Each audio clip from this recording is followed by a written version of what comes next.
Is TCU a playoff caliber team currently sitting at 8-0 as of yesterday with a big win on the road in Morgantown? I think so. I think they need a little bit of help. I think they're going to have to run the table to get in there. I don't think this is a team that can finish 10-2, 11-2, 10-3, somewhere in there as a Big 12 champ and get in. I would dare even say that a 12-1 Big 12 champ.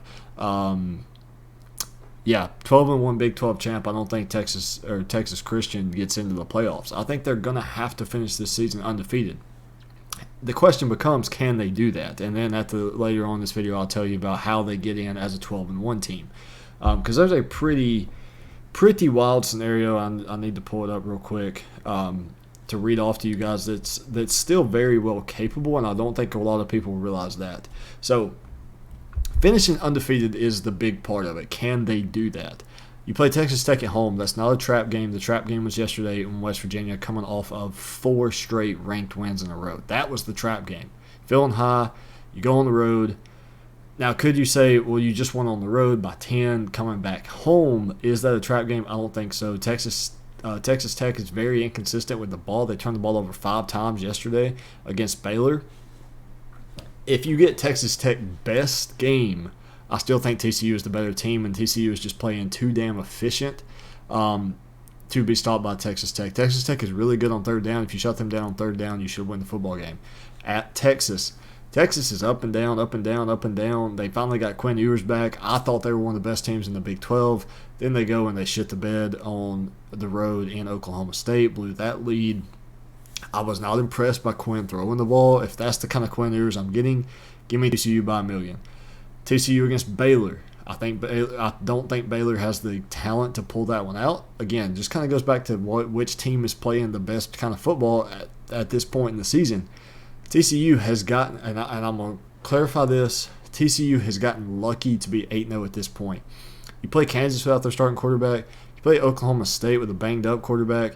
You play Kansas State without their starting quarterback. Then you play JT Daniels in West Virginia. You're lucky to be 8-0. But sometimes luck is not a bad thing. Luck gets you to 8-0. You're looking around in that locker room going, guys, we're 8-0. Like, I don't think anybody expected TCU to be 8-0 at this point in the season. I don't think anyone expected TCU to be 4-0 against ranked opponents at this point in the season. I don't think anybody expected them to go on the road to Morgantown and pull out a win. Everyone thought West Virginia was going to be a good team back in July and August when we started talking about this season. But the matter of fact is that TCU is a good team. TCU is an 8-0 team. Luck isn't always a bad thing. They've gotten lucky in terms of their opponents' quarterbacks being hurt. They haven't gotten lucky winning those football games. Max Duggan's playing lights out. That offense is playing lights out. The defense is playing really good in a conference where there's not a big margin between team number 1 and team number 7 in this conference. And it's just going to continue to get that way when you add 4 teams next year. BYU, UCF, Cincinnati, those teams are just as freaking capable as you are, guys. There is no huge gap in talent in this conference. So can TCU finish undefeated? Yes. Can they win the Big 12? That's where things get difficult. You're going to have to play probably Oklahoma State or Kansas State again. You would probably play Kansas State at full strength. That could be a tough one. And then playing Oklahoma State where you beat them in double overtime at home. That could, again, be a tough one. It's hard to beat a team twice in the season. It's really hard to beat a ranked team twice in the season. Look at Alabama, Georgia last year. So can TCU finish 12-0? Yes. Can they finish the Big 12 with a championship? Yes. Do they do that? I don't know. I would like to think so, but I'm a believer in kind of how Arkansas last year, where they had the toughest schedule in college football. You just played, good team after good team after good team, and eventually you being yourself a good team, you're just so worn down. Look at Oklahoma State yesterday against Kansas State. Oklahoma State was a really good football team.